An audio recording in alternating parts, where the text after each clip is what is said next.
Thank you, Mr. Chairman, and thank you both for your service, and thank you for being here today. Secretary Mattis, the existence of multiple local militia forces in Iraq remains a major problem as ISIL is driven out. Kurdish aspirations of nationhood may be just the tip of the iceberg, and I'm concerned we're ending up on multiple sides of a complicated conflict in a post-ISIL Iraq and Syria. How many different groups are the Department of Defense advising and assisting in Iraq? Sir, we advise and assist the Iraqi security forces only in Iraq, and I would just mention that Secretary Tillerson just returned from there, and this issue was brought up with the Prime Minister. If you would say anything, Mr. Secretary.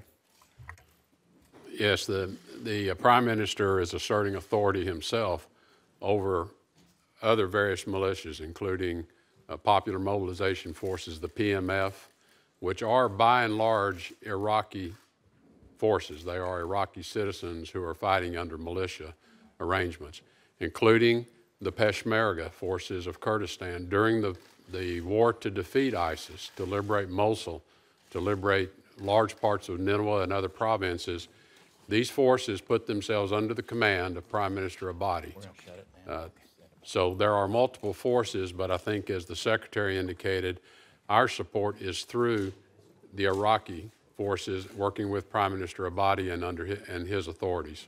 Yeah, I'm glad you brought that up because Secretary Tillerson, it was reported that the Iraqi Prime Minister was pretty blunt in his response about Shia Iranian-backed militias in Iraq, stating that they are already home and they're not going anywhere, and that maybe U.S. forces should leave. If U.S. forces are told to leave, will we depart Iraq or will we stay uninvited as our forces are doing in Syria, and under what legal authority will they remain? Senator, the Prime Minister, I never heard the Prime Minister say U.S. forces should leave. What he did clarify is that, as I said, many of the PMF forces are Iraqi Shia forces, so they are Iraqi citizens. My comment was regarding foreign fighters that may have come to Iraq. We know there are foreign fighters in Syria, and my comments were that any foreign fighters, particularly those from Iran, needed to leave Iraq and go home. Certainly, PMF Iraqi citizens, this is their home. They will remain.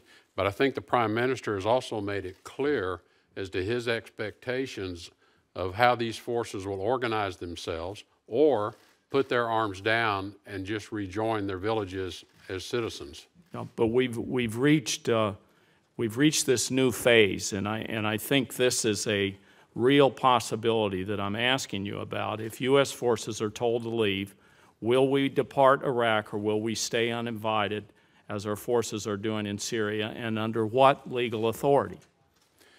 We will remain in Iraq until ISIS is defeated, and we are confident that ISIS has been defeated. Under what legal authority? Under the 2001 and 2002 AUMFs. Now, having said that, we are there also at the invitation of the Iraqi government, and Prime Minister Abadi has given me no indication that he is in any particular hurry to have us depart.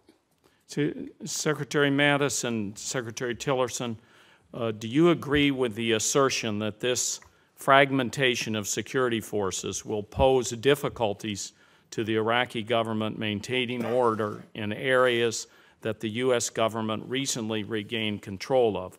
What is your advice to ensure that these areas do not see resumed sectarian violence now that the fight with ISIL is nearly over? And does this necessitate U.S. troops on the ground? Senators, areas have been liberated.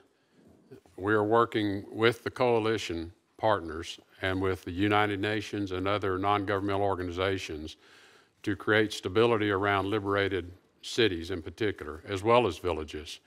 And that means having the military forces, the armies, pull back out of the villages, allow our coalition to enter those villages, undertake demining of the villages so that it's safe for people to return, and then begin the process of training local basically police forces. And we have a number of coalition partners that have undertaken that activity.